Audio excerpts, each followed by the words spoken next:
जय हिंद मेरे दोस्तों। आशा करता हूँ आप सभी स्वस्थ होंगे। तो दोस्तों मई महीना है 2024 का, जिसका आज पहला दिन है। तो आप सभी का मैं इस महीने की पहली वीडियो में आप सबका तहे दिल से स्वागत करता हूँ। आशा करता हूँ ये वाला महीना आप सबके लिए बहुत अच्छा जाए और जो भी मैंने जैसा कि हमेशा कहता हूँ कि जो भी जिसको चाहिए हो वो मिले।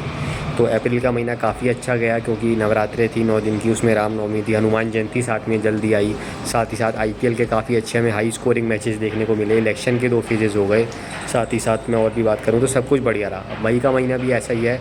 आईपीएल फाइनल अभी होगा 26 मई तक, तो काफ़ी मैचेस होने वाले हैं, आपको पता है, जिसमें प्लेऑफ्स होंगे तो और मज़ा आएगा। साथ ही साथ इलेक्शन के 5 फेजेज़ हैं तो उसमें बहुत मज़ा आएगा। वर्ल्ड कप की टीम अनाउंस हो चुकी है, तो वीडियो उसी के लिए है कि पहला हर्डल तो भारत ने पार कर लिया है कि भाई देखो 15 बंदे चुन लिए। अब लेकिन अच्छी 11 चुनना वो बहुत बड़ी बात है, क्योंकि पिछले 10 सालों में इंडिया ने कहीं ना कहीं जो आपकी 15 लोगों के सदस्य थे वो अच्छे नहीं चुने। लेकिन एक आध बार ऐसा नहीं, भारत ने अच्छी 15 लोगों के सदस्य चुने, जैसे लास्ट जो वर्ल्ड कप था 2022 का T20 वालों। लेकिन अच्छी 11 नहीं चुन पाई कि डीके को लेना है या अश्विन को लेना है या चहल को लेना है, अक्षर को लेना। आपको याद ही होगा, हालांकि 2023 के वर्ल्ड कप में सब कुछ सही बैठा, बट लास्ट में हम हार गए। तो बात होगी कि क्या इंडिया की बेस्ट प्लेइंग 11 रह सकती है। तो आइए दोस्तों शुरू करते हैं। दोस्तों काफ़ी सोचा मैंने, और बात यह कि ऑब्वियस सी बात है जो 4 खिलाड़ी होंगे फिर लगेगा यार वो क्यों नहीं। जैसा कि आपको पता है, बात हो ही रही थी कि यार राहुल भी काश होते, मेरा भी मन था टू बी वेरी फ्रैंक। या फिर मैं बात करूँ तो ऑब्वियस सी बात है, ऋतुराज ईशान किशन के लिए इतना मुझे वो नहीं है। मुझे पता है वो आगे खेल लेंगे, थोड़ा बहुत पहले भी ईशान ने तो खेला एक वर्ल्ड कप, मैंने आपको पहले भी बताया था। और भी अगर मैं बात करूँ तो डीके के लिए लास्ट मौका था, लेकिन आप क्या कर सकते हो यार, 15 लोग ही खेल सकते हैं और उसमें भी खेलेंगे तो 11 लोग ही ना।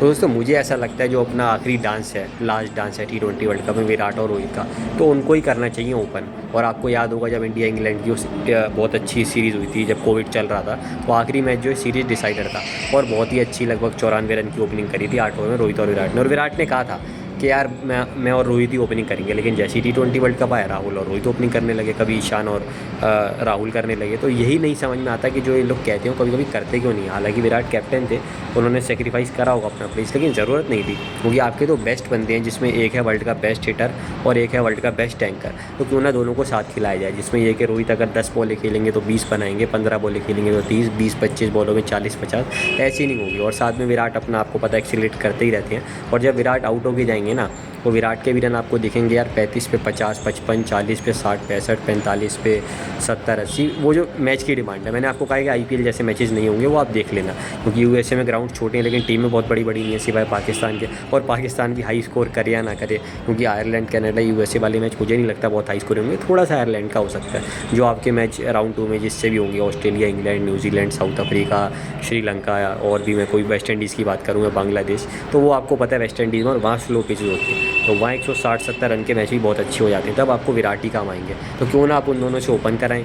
3 पे आप ऐसा कर सकते हैं कि संजू सैमसन को खिलाएंगे, क्योंकि लगातार राजस्थान के लिए नंबर 3 पे खेल रहे हैं और पहली बार उनको मौका भी मिलेगा आईसीसी इवेंट में इंडिया के लिए। अब 15 में तो मिल चुका है, 11 में भी खेले, और वो बहुत ही अच्छी वो विनिंग एंकर करती हैं। जब हिटिंग करनी होती है वो हिटिंग करती हैं, जब आराम से खेलना होता है तो सिंगल डबल लेते हैं। आपने बहुत बार देखा है 4 पे, जैसा कि मैंने कहा, जिनका सूर्य हमेशा उदय रहता है T20 में, तो कोई डाउट ही नहीं है कि सूर्य ही नंबर 4 होने चाहिए। अब बात यह है कि भाई 5वें पे ऋषभ पंत, क्योंकि बहुत अच्छी उन्होंने वापसी करी है और नीचे वो हिटिंग एबिलिटी उनके पास है कि वो मैच फिनिश कर सकते हैं। 6 पे हार्दिक पांड्या पावर, ज़रूर अभी मैंने कहा आउट ऑफ फॉर्म है, लेकिन वर्ल्ड कप आते ही आप देखना बहुत अच्छा करेंगे, बहुत ही अच्छी हिटिंग करते हैं, बहुत ही अच्छी फिनिशिंग करते हैं। 7 पे सर रविंद्र जडेजा, क्योंकि आपको पता है कि भाई नीचे जडेजा को अगर कुछ हिट्स मारने हो तो मार लेंगे, किसी दिन भगवान ना करे अगर 3-4 विकेट गिर जाएँ तो जडेजा इनिंग्स को भी अच्छे से बचा सकते हैं। अब इसके बाद दोस्तों बात बॉलिंग की आती है कि ठीक है जडेजा तो आपके एक स्पिनर हो गए, लेकिन मुझे लगता है इंडिया 2 और स्पिनर्स खिलाएगा, क्योंकि इंडिया ने 4 स्पिनर लिए हैं। 4 स्पिनर तभी लिए जाते हैं जब आप अपना 3 स्पिनर टीम में खिलाते हो। मुझे लगता है कि कुलचा को खिलाना चाहिए, कुलदीप और चहल, क्योंकि अक्षर पटेल का खिलाना इसलिए सही नहीं, क्योंकि जडेजा और जो अक्षर पटेल है वो एक ही तरीके के खिलाड़ी हैं, तो एक ही तरीके के 2 खिलाड़ी टीम में क्या जरूरत है। तभी मैंने शिवम दुबे का भी नाम नहीं लिया। तो मुझे लगता है कुलदीप और चहल, उसके बाद जसप्रीत बुमराह और फिर अर्शदीप सिंह। अब ऐसे में क्या यार, देखो 4 मैच ग्रुप स्टेज के, 3 आपको पता है सुपर 8 के, सेमीफाइनल और फाइनल। मैं बाद के मैचों की तो बात नहीं कर रहा, लेकिन स्टार्टिंग के वो ज़रा 4-5-6 मैच होते हैं कि किसी को निगल हो जाए, कुछ हो जाए। तो जब भी ऐसा हो, जैसे देखो बात ये आयरलैंड और पाकिस्तान से पहला दूसरा मैच है, तो कनाडा या जो यूएसए का मैच हो आप क्वालिफाई कर चुके होंगे, तो आप बुमराह को रेस्ट देके सिराज को खिला सकते हो कि भाई बुमराह को जो रेस्ट की ज़रूरत आपको रहती है, हालांकि पता नहीं क्यों रहती है, आप लोग ही कहते हो, बुमराह ने नहीं कहा, हमने भी नहीं कहा, किसी ने भी नहीं कहा, लेकिन चलो ठीक है। तो आप सिराज को खिला सकते हो कि भाई सिराज मैच खेल ले, जो महेंद्र सिंह धोनी कहा करते थे, जो गांगुली और राहुल द्रविड़ कहा करते थे, जो विराट कोहली और रोहित भी कहा करते थे कि यार हर प्लेयर को जब आईसीसी इवेंट में 15 बंदों में तो मौका मिले कभी ना कभी। और इससे नहीं है कि आप उससे आईसीसी इवेंट हार जाओगे। अगर आप कनाडा के सामने सिराज को खिलाओगे तो उससे आप आईसीसी इवेंट नहीं हार रहे। सेम यही अक्षर पटेल का केस है, क्योंकि उससे क्या होगा, लगभग 3 मैच खेलेंगे बुमराह, 3 मैच अर्शदीप और 2 मैच मिलेंगे सिराज को भी। क्या अक्षर पटेल को आप खिलाओ जडेजा की जगह एक आध मैच में, एक में चहल की जगह, एक में कुलदीप की जगह, तो उनको भी मौका मिल जाएगा। और फिर आपको पता होगा कि सुपर 8 में आपको किसको खिलाना सही है। पहली बात ये भी है। शिवम दुबे का केस भी थोड़ा सिमिलर है दोस्तों, अगर मैं बात करूँ, क्योंकि हार्दिक पांड्या लगातार खेलते हैं, अब 4-4 ओवर डालेंगे, तो कनाडा या यूएसए का जब मैच हो आप उनको आराम देके खिला सकते हो। और एक आध मैच में आप पंत को भी रेस्ट दे सकते हो कि भाई पंत को आप अभी इतना ज़्यादा लोड नहीं दे सकते। अभी वो 14 या 16 मैच आईपीएल के खेल के आएंगे, जिसमें कीपिंग भी कर रहे हैं विकेट और बैटिंग भी कर रहे हैं, तो विकेट कीपिंग आप उनसे इतनी लगातार नहीं करा सकते। तो आप एक आध मैच में उनको रेस्ट दे सकते हो। और बाकी जो मैंने कहा संजू सैमसन, तो आपको पता है खेल ही रहे हैं, तो संजू सैमसन का ये जो जायसवाल है, तो किसी मैच में आप संजू सैमसन की जगह उन्हें खिला सकते हो कि 3 पे वो खेल लेते हैं, या उसमें आप विराट को खिला सकते हो। हालांकि विराट ओपनिंग ही करें तो बढ़िया, और रोहित या विराट को मुझे लगता है रेस्ट देने की ज़रूरत नहीं, बट किसी मैच में आपको लगे तो मैंने कहा वो भी इसलिए क्योंकि आपको ये हो कि भाई यशस्वी खेल रहे हैं तो उनको एक मैच में तो मौका मिले। तो दोस्तों यही मेरी प्लेइंग 11 है। मुझे लगता है मैंने आपको बता दिया, कि दुबे को कब मौका देना चाहिए, या जायसवाल को कब देना चाहिए, या अक्षर को कब देना चाहिए, या सिराज को कब देना चाहिए, क्योंकि इसमें बहुत ज़्यादा चेंज मुझे होते हुए दिख नहीं रहे। एक आप चेंज ये कर सकते हो कि आप संजू सैमसन की जगह, अगर आपको भाई ये माने कि नहीं शिवम दुबे के साथ जाना है, तो आप शिवम दुबे को खिला लो। फिर आप 3 पे सूर्य को कर लो, 4 पे दुबे को कर लो, या 4 पे पंत को, 5 पे दुबे को, ऐसा है। या आपको अर्शदीप को ना खिलाना तो आप सिराज को भी खिला सकते हो। या आपको ये है कि भाई कुलदीप आपके वनडे या टेस्ट के में स्पिनर है, आपको इसमें नहीं उनको उतना खिलाना, तो आप अक्षर को खिला सकते हो, अक्षर, जडेजा और चहल। लेकिन चहल को बाहर मत बिठाना, ये हम्बल रिक्वेस्ट है। आप जडेजा को भी बिठा दो, लेकिन भाई चहल को मत बिठाना।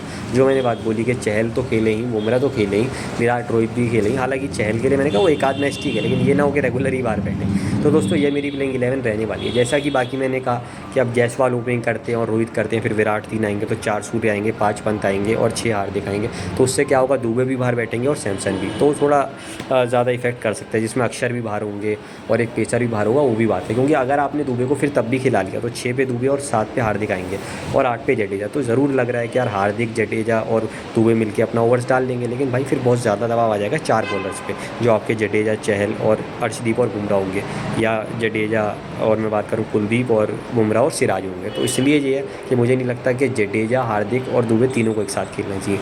तो मेरी प्लेइंग 11 तो यही रहेगी। बाकी जब धीरे धीरे वर्ल्ड कप शुरू होने का टाइम आएगा तब बात करेंगे। लेकिन फिर भी मैंने कहा कि यार एक बार बात होनी चाहिए थी कि क्या प्रोबेबल या पॉसिबल 11 भारत की रह सकती है।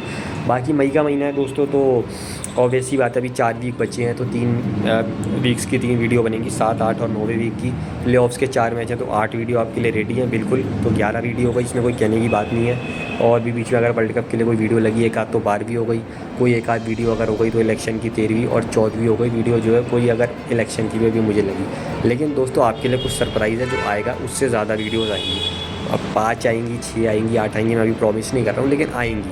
और हो सकता है जब जून तक वर्ल्ड कप चल रहा होगा तो कुछ स्पेशल एपिसोड मैं आपके लिए लाने वाला हूँ। जैसे लास्ट ईयर चैंपियंस ट्रॉफी लाया था, आपको बहुत प्यार मिला। Last year T20 world cup 2007 लाया, उसके लिए बहुत प्यार मिला।